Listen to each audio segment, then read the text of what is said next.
Voici un bon plat que j'adore préparer pour ma famille. Ce sont des lentilles à la marocaine, une recette très facile et surtout qui demande très peu d'ingrédients. À l'intérieur, je mets des légumes et aussi quelques morceaux de viande.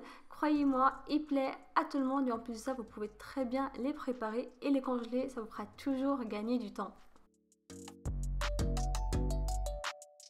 La préparation est vraiment très facile. Alors dans un autocuiseur, sinon vous pouvez très bien prendre une grande casserole. Je verse un petit peu d'huile d'olive. Je mets aussi quelques morceaux de viande, une petite cuillère à café de cumin, du sel, un petit peu de cumin en grains, du poivre, un petit peu de paprika, il faut compter une petite cuillère à café, une petite cuillère à café de curcuma, de gousses d'ail, persil, coriandre.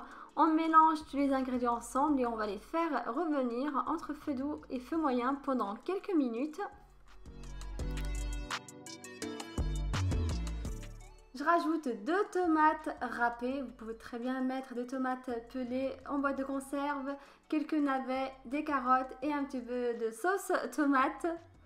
On mélange et on fait encore revenir nos ingrédients pendant quelques minutes.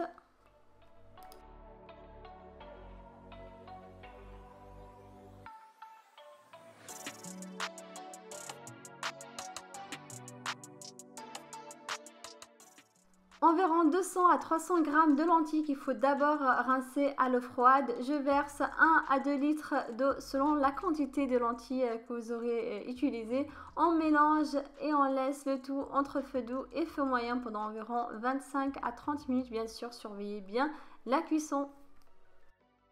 Dès que la sauce des lentilles est épaisse, on incorpore un petit peu de persil, coriandre, un piment, là c'est facultatif. Voilà, c'est prêt. J'espère vraiment que cette recette vous a plu.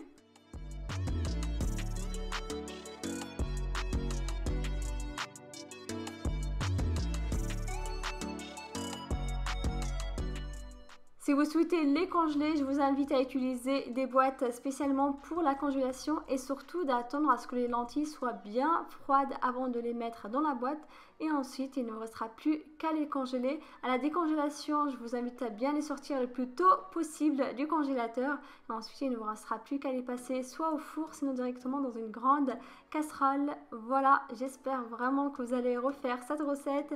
N'oubliez pas de vous abonner, de liker et surtout de partager. Hâte de vous lire. À bientôt.